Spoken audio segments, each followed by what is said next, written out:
Welcome to the next project. This is episode 4 of my Harley Benton DC kit modification project series.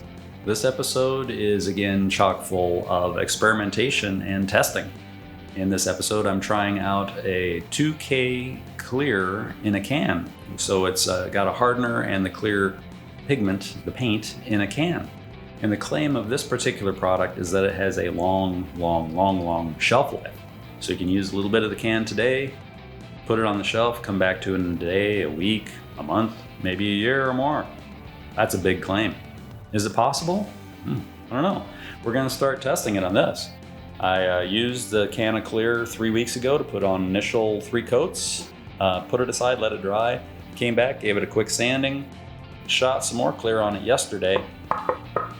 We got a total of like 6 coats of clear on this. And it's dry, hard, and shiny. Let's learn some more about this clear as we continue the next project. As we kick off this episode, I would like to take a moment to thank everybody for joining me through these projects, this one and others. If you haven't seen the other projects, please shuffle around through the channel. There's a lot of stuff, some good, some bad, some ugly. Hopefully it's all entertaining. Maybe you'll get a little inspiration or an idea to try, or look at something, oh yeah, there's no way I'm gonna do that.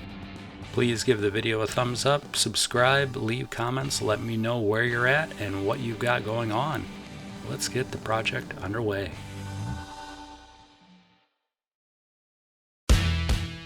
I also finished sanding the body, getting it ready for color and clear, as well as finishing up the headstock in preparation for a spraycan 2K clear.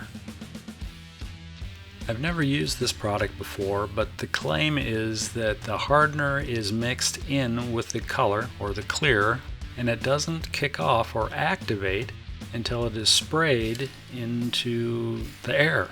The moisture in the air is what kicks off or activates the hardener. My question is, if you live in a really humid area, will it react differently than if you're in a very low humidity area? I don't know the answer to that. Things to think about. Well, there's probably better things to think about. Shake it up for 3 minutes, read the instructions, follow the instructions, spray until you like it. Turns out pretty good. Went on pretty well. I put on a tack coat to begin with, and then 2 intermediate coats, and it was setting up or kicking off so fast I decided to put on a final heavy coat initially. And I didn't think I would have enough clear left in the can to spray the whole guitar again, and my hopes were that it would be good enough that I could sand and polish if needed.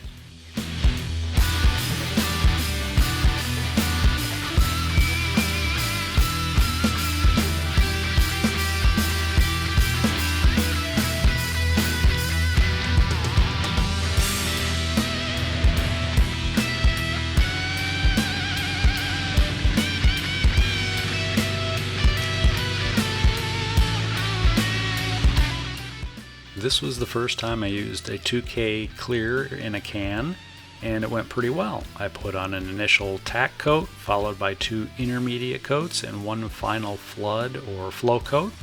And if you do use a product like this, be sure to use proper PPE. This stuff is very bad for you.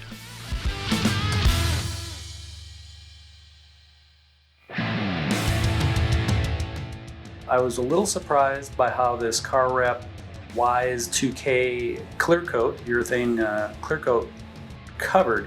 It went on well. I ended up putting on a tack coat plus 2 intermediate coats and 1 final heavy coat initially. Let it set for a week now. I came back to it today to look at it, and I'm a little surprised how much it shrank back. When I left, it had a really soft wave flow to it. Not a perfect paint job by any means, but today I was surprised to see how much of the, I don't even know what it would be that's in this paint for sure. Not a thinner necessarily, but a binder or a vehicle of some sort that's in the mix to help you spray it. How much of that must have evaporated off as the product cured, which caused it to shrink back a bit. And I was seeing some wood grain that I wasn't seeing after I sprayed. 4 or 5 hours after I sprayed even. So that was interesting and a surprise. Not a terrible thing. Initially I decided, well, I'll just wet sand it smooth, which is what I just did, up to 1,000 grit. Sands really well, which is nice. At the same time, that is a little concerning maybe. If it's really easy to sand, is it easy to scratch? I don't know, maybe. But now that I have it sanded back, just the top and the back surfaces, not the sides, I'm thinking about, well, should I try to polish it? See how well it polishes. Maybe I won't recoat it. What to do? Fortunately, this is a kit guitar. Good place to experiment and try things. I know I can recoat it. I can always sand it some more and shoot some more clear on it if I want to. So maybe I'll try to polish it just to see how it goes. I don't even have to do both sides. I can do one side and call it a day, or if I like it, I'll just keep going and get it all done. Decisions. Let's continue the next project.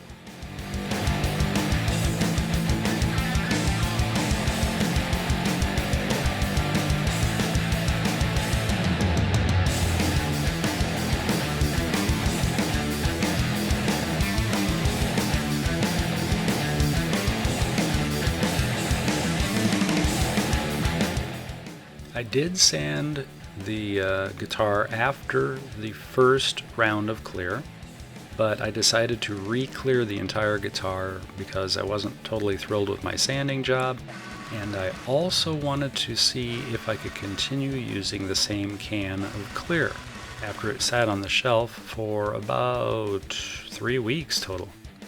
The can worked perfectly, the clear still flowed very well. I think I improved my technique a little bit. A little dust and a few gnats decided to join in on the party, but they sanded out very well. I did sand the top with 1500 grit, then 2000 grit before polishing and using some swirl remover on it. Then on the back, I only used 2000 grit sandpaper and it sanded equally as well. I'm not completely sure if an easy sanding clear is a great thing. I kind of wonder if it sands really easily, will it scratch easily? I don't know. That would be something for the test of time to get back to us on.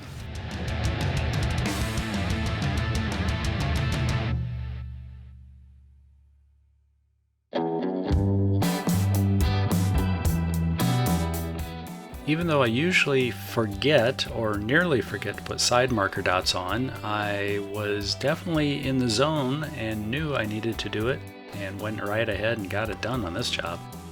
Especially since I really don't have hardly any face marker dots, side marker dots are probably going to be even more important on this guitar neck. Marked a center line, marked off all the appropriate frets, drilled them and used some, I think it was 16th inch diameter plastic side marker dot material with some CA glue to put them in place. Snipped them and then scraped them back with a razor blade. Made it all nice and pretty and ready for final finishing.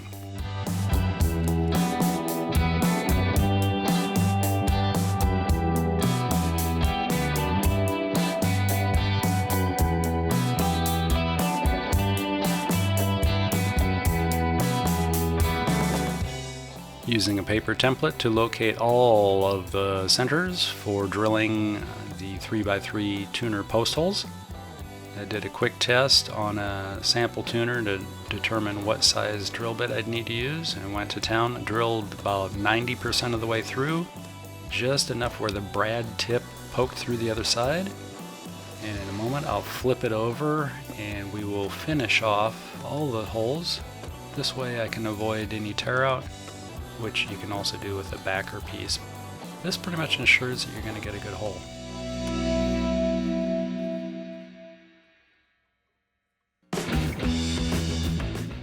The neck is nearly ready for finishing, but before that happens, I need to ease the edges of the fingerboard, as the binding still has a square edge from the sanding of the sides and the sanding of the top of the fingerboard.